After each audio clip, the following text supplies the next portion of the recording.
Maayong utusubog sa mga nagsunod ning among pagsibiya Lunes karon Setyembre 7 tuig 2015. Kini si Jason Doval ug kini ang Sun.Star Pilipinas.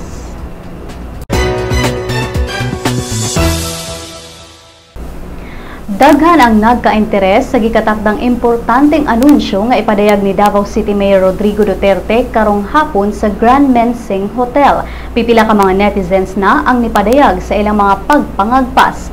Sa Facebook account sa Sun.Star Pilipinas, niabot na sa kapin sa 11,000 ang reach sa maong istorya ug duna na say mga ni-share sa maong taho. Daghan ang nagduda nga may kalambigitan kini sa pagdagan pagka-presidente ni Duterte sama ni netizen Mary Carl. Si John Ruel Oquinia sab nag-comment og Duterte is the best for President 2016 election. Samtang si Patrick Paul Del Villar nag-comment og hulagway sa mga ilimnon nga adunay label nga Duterte for President. Duna siya nag-comment og hulagway ni Duterte nga maunay presidente. Matod ni Mayor Duterte sa iyang programang gikan sa masa para sa masa kagahapon nga wala gihapon siya plano mudagan isip presidente sa Pilipinas ug midugang nga mahitabo na ang political dynasty sa ilang pamilya sanglit ang uban sa iyang mga anak nahimo na o kasamtangang opisyal sa gobyerno sa pagkakaron. Ning pagbalita, ang kampo sa mayor nagpakahilom kung unsa kabahin ang maong announcement. Ang chief aide sa mayor nga si Christopher Lawrence Go wala na usab mihatag og detalye. Commission on Elections niawag sa publiko nga magparehistro karong buwana tungod kay wala na sila'y plano nga muhatag og extension alang sa nationwide registration. Ang voters registration nagsugod ni adtong Mayo 6 sa miaging tuig ug karong Oktubre 31 na ang deadline alang sa mga wala pa nakaparehistro. Matod ni Comelec Chair Andres Bautista nga nagtuo sila nga nakahatag na sila og igong panahon alang sa mga botante aron magparehistro mao nga dili na sila muhatag pa og extension. Sigo ni Bautista nga daghan pasab silang atimanon alang sa automated elections sa sunod tuig. Ning pagbalita, matod sa Comelec nga aduna pay 3.8 million registered voters ang wala pa kasumiter sa ilang biometrics data sa mga buhatan sa Comelec. Aduna pay kapin sa 53 million registered voters ang mupili og mga leader sa nasod karong May 2016 elections. Cebu City Traffic Office gilibkas na ang truck ban sa mga kadalanan dinhi sa Sugbo sugod ni adtong Sabado, Setyembre 5. Ang maong truck ban nga gikan sa alas 6 hangtod sa alas 10 sa buntag gisugdan og implementar ni adtong Agosto 22 ug gitapos ni adtong Sabado. Ang truck ban kalabot sa pag-host sa syudad sa Asia Pacific Economic Cooperation kon APEC. Si Joy Tumulak sa Cebu City Traffic Office nagkanayon nga miarang-arang na ang dagan sa trapiko sa dihang gi-implementar ang truck ban. Sugod niya itong Domingo hangtod karon gilibkas na nato ang ato ang pag-implement sa truck ban gikan sa alas 6 sa buntag hangtod sa alas 10 sa gabi. So lifted na ang maong truck ban pinasubay sa day sa memorandum nga giluwatan ni Mayor Mike Rama before nagsugod ang EPEC nitong August 22. Din sa maong memorandum nakabutang dito ang truck ban is good only for August 22 up to September 5. So munang human nitong maong pizza ilibkas na ang truck ban. Din ang magpabilin na lang oras sa truck ban ang katong existing natong city ordinance na nagmando na truck ban ang 6 to 8 sa buntag o ang 4 to 7 sa gabi. So sana rang mga orasa ang truck ban and then gilibkas na ang oras na 6 to 10 during evening. Kung angay bang ipadayon ng truck ban, si Tumulak nagkanayon nga angay pakining tun-an.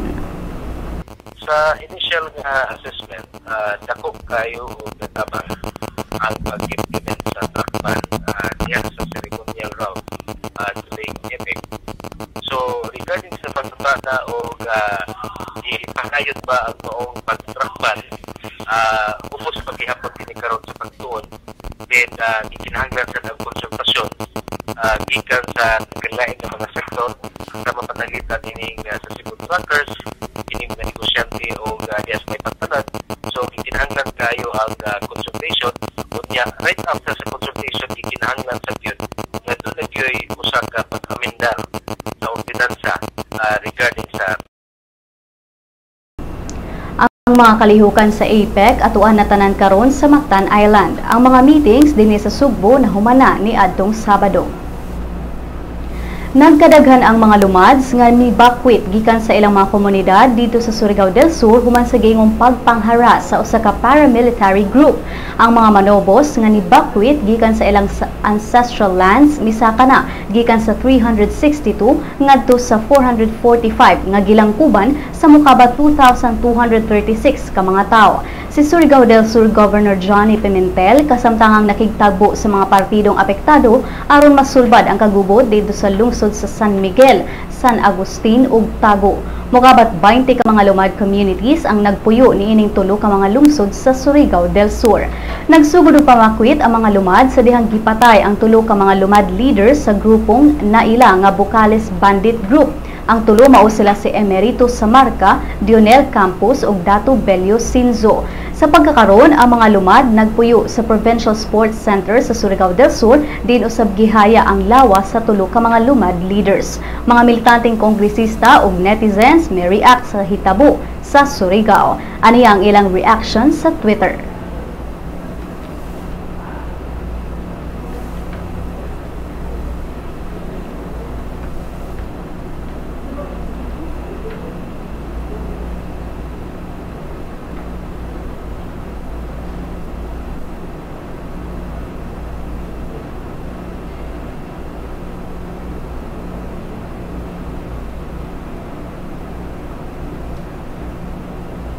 O gani ang mga balita gikan sa ubang bahin sa nasod.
Had your dose of Sun.Star News? Good news! Sun.Star's e-paper has a 7-day trial version.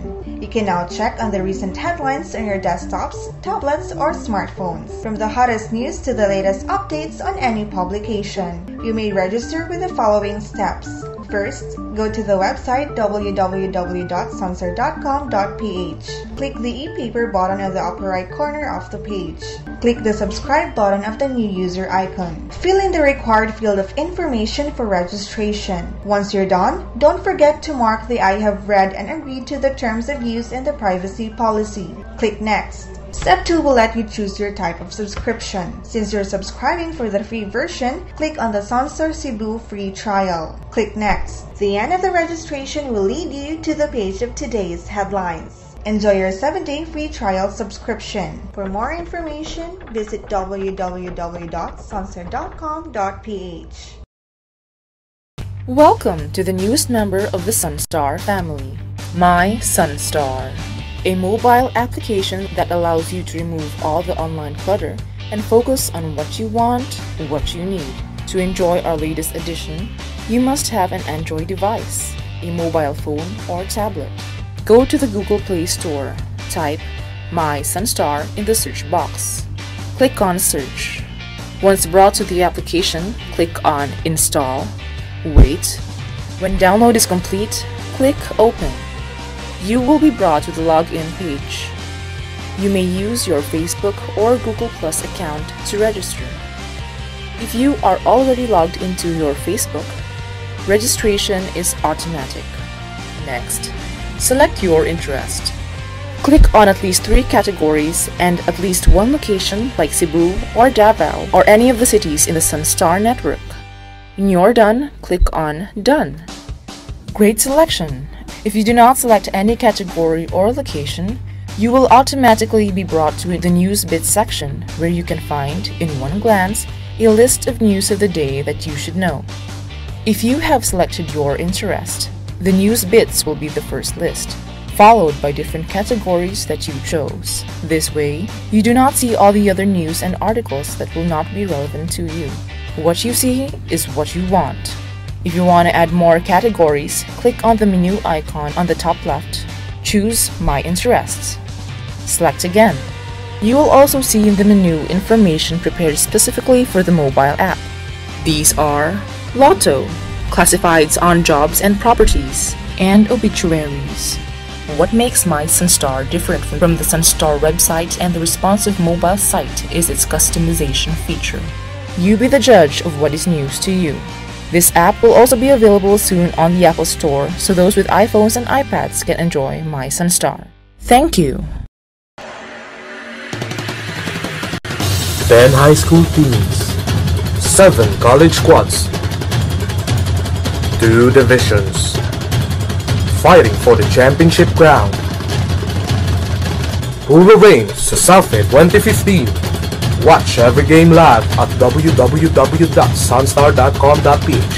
Visit Southfed at sunstar.com.ph to get the latest updates. Mga kabistak! Ania na ang atong magazine! Bistak! Kabistak ato ani gikan sa mga tanhang tod norte. Isan asa, mapadpad, bisayang dako, makalupad. Mahitugmahon, matinahuron, matinabangon, mapasigar buhok. Bisayang dako, ehemplo sa maayong lumulupyo. Ani anabay, ato ni bay, original ni bay, Bisdak Magazine ni bay. Ang Bisdak Magazine mapalit sa Newsboys ug sa inyong suking tindahan.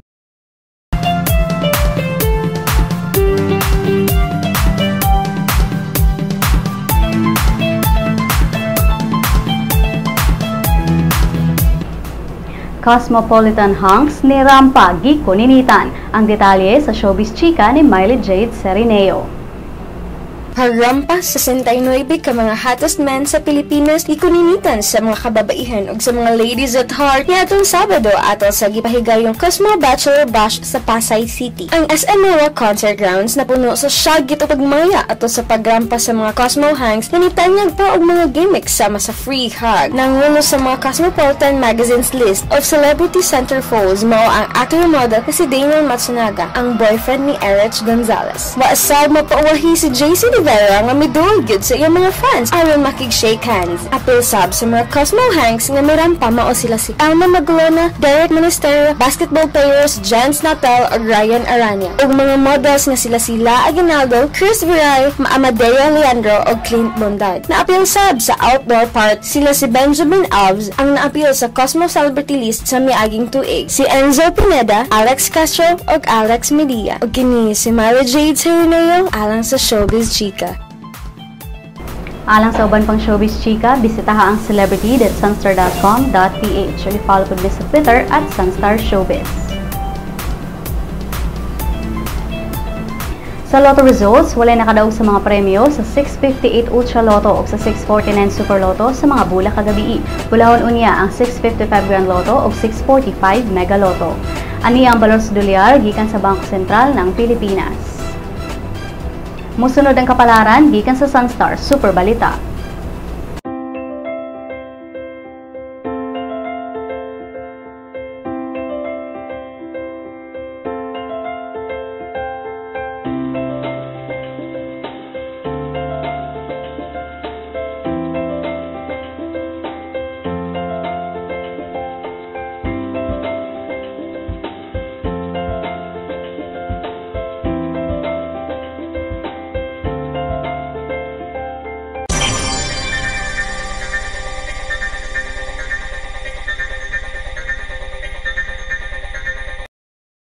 Ug dinhi natapos ang atong mga balita karong adlawa. Alang sa dugang pang updates, bisitaha ang www.sunstar.com.ph. I-follow sab ang among updates sa Twitter at Sun.Star Online ug sa Facebook, Sun.Star Philippine News.